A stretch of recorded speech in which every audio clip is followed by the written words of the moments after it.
Good morning, this is the Paradise Unicorn Priestess bringing you day 155 of A Course in Miracles, the Yin translation where we use female words. This would be June 4th if you're starting at the new year. I need do nothing. You still have too much faith in the body as a source of strength. What plans do you make that do not involve its comfort or protection or enjoyment in some way? This makes the body an end and not a means in your interpretation, and this always means you still find sin attractive. No one accepts atonement for herself who still accepts sin as her goal. You have thus not met your one responsibility. Atonement is not welcomed by those who prefer pain and destruction. There is one thing that you have never done. You have not utterly forgotten the body. It has perhaps faded at times from your sight, but it has not yet completely disappeared. You are not asked to let this happen for more than an instant. Yet, it is in this instant that the miracle of atonement happens. Afterwards, you will see the body again, but never quite the same, and every instant that you spend without awareness of it gives you a different view of it when you return. At no single instant does the body exist at all. It is always remembered or anticipated, but never experienced just now. Only its past and future make it seem real. Time controls it entirely, for sin is never wholly in the present. In any single instant, the attraction of guilt would be experienced as pain and nothing else, and would be avoided. It has no attraction now.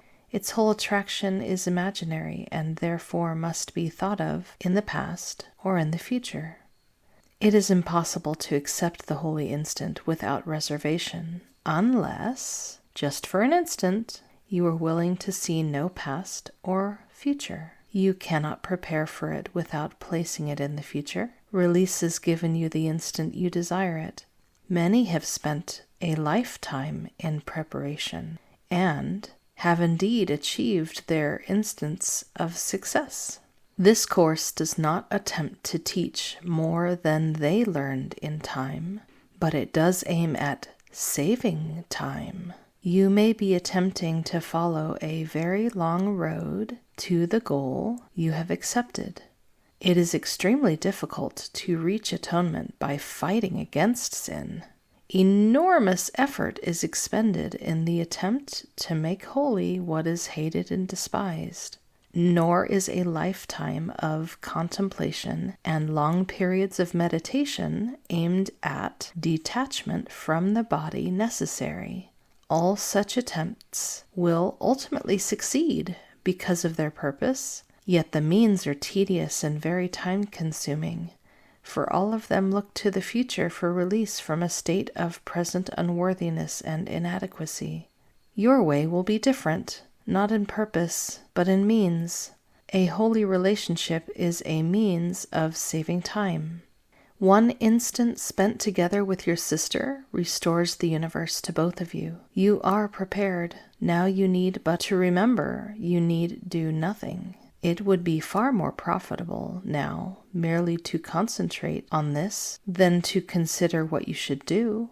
When peace comes at last, to those who wrestle with temptation and fight against the giving in to sin, when the light comes at last into the mind given to contemplation, or when the goal is finally achieved by anyone, it always comes with just one happy realization. I need do nothing. Here's the ultimate release, which everyone will one day find in her own way and at her own time. You do not need this time. Time has been saved for you because you and your sister are together. This is the special means this course is using to save you time. You are not making use of the course if you insist on using means which have served others well, neglecting what was made for you. Save time for me by only this one preparation, a practice doing nothing else. I need do nothing is a statement of allegiance, a truly undivided loyalty. Believe it for just one instant, and you will accomplish more than is given to a century of contemplation or of struggle against temptation. To do anything involves the body, and if you recognize you need do nothing, you have withdrawn the body's value from your mind. Here is the quick and open door through which you slip past centuries of effort and escape from time.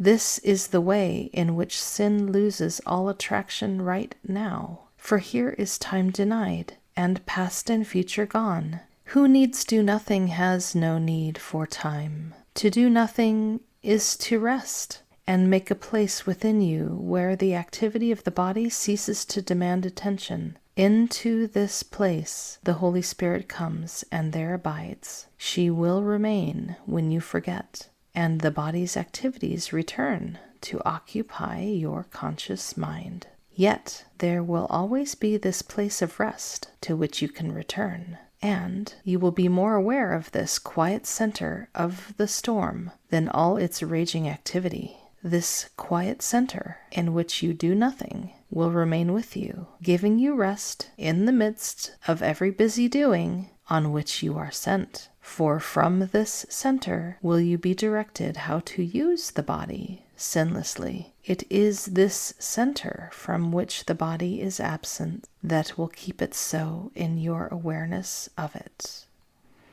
We are finding the center, the eye of the storm in which the body does not exist. The body doesn't exist in the present moment. And then we return to the storm that includes the past, the future, the body, and doing. There was a previous reading where it talked about action being indirect, suggesting that being is far more efficient, far more direct. I need do nothing is so radical. It's just refusing to play the game of the dream.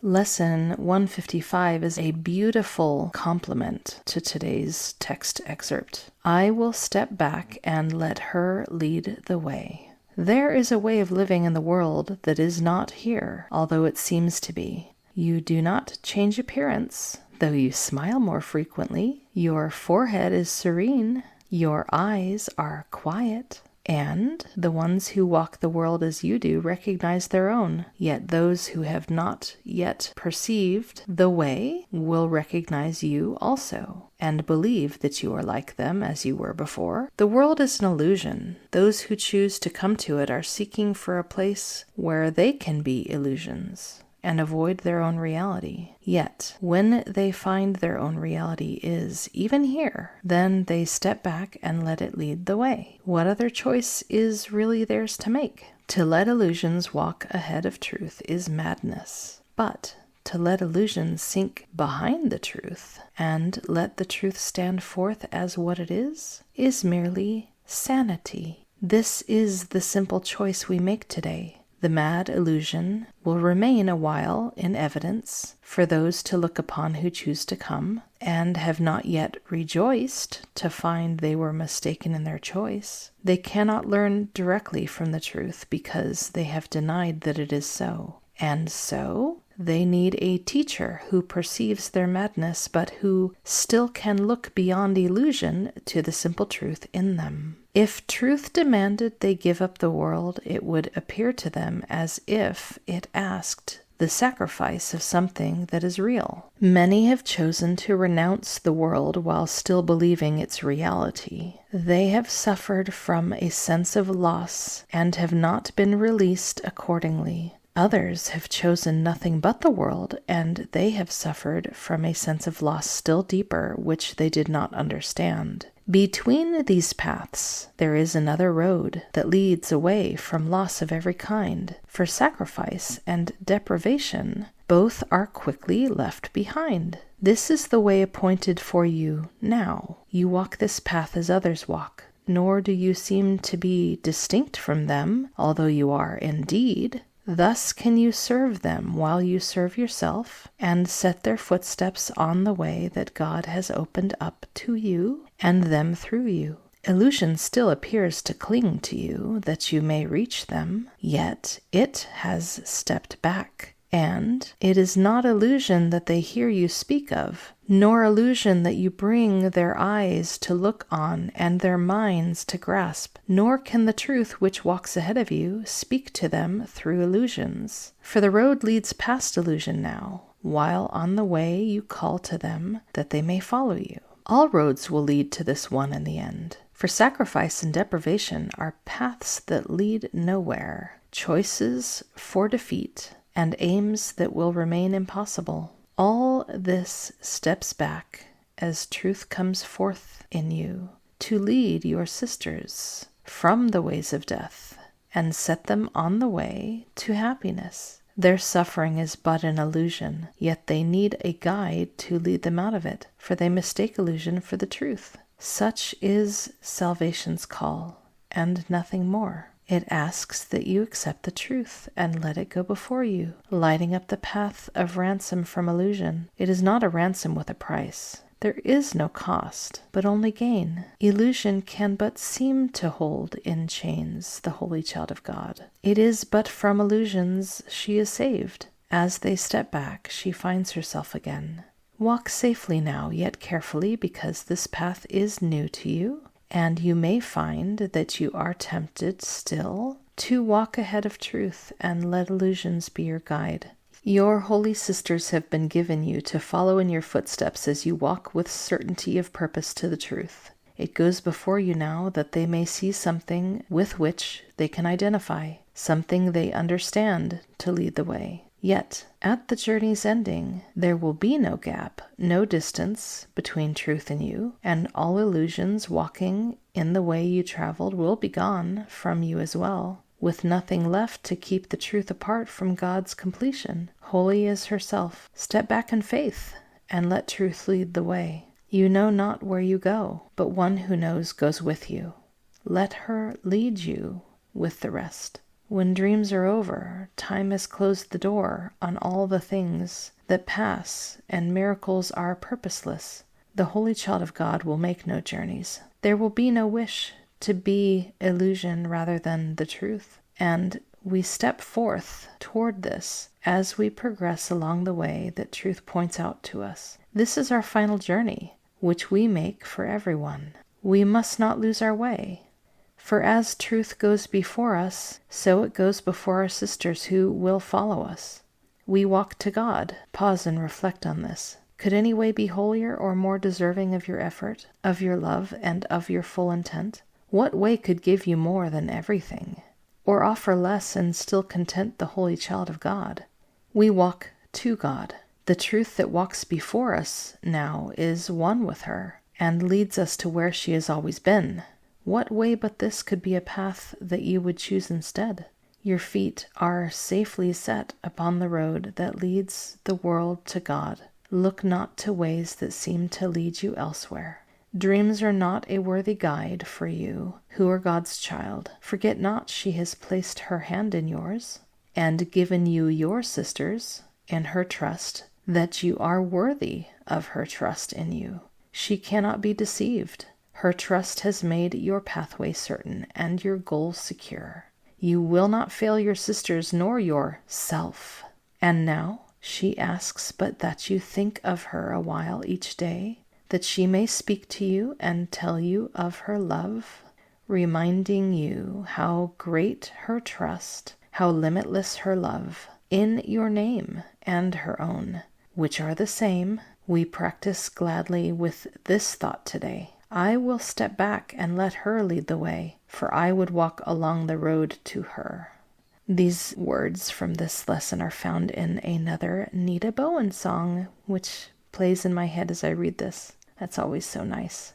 This lesson speaks of the middle way, just as Buddha did. Buddha was born a prince and had every physical possible delight met, and upon seeing that there was suffering in the world, he abandoned all of that and walked a very austere path and found no enlightenment in it.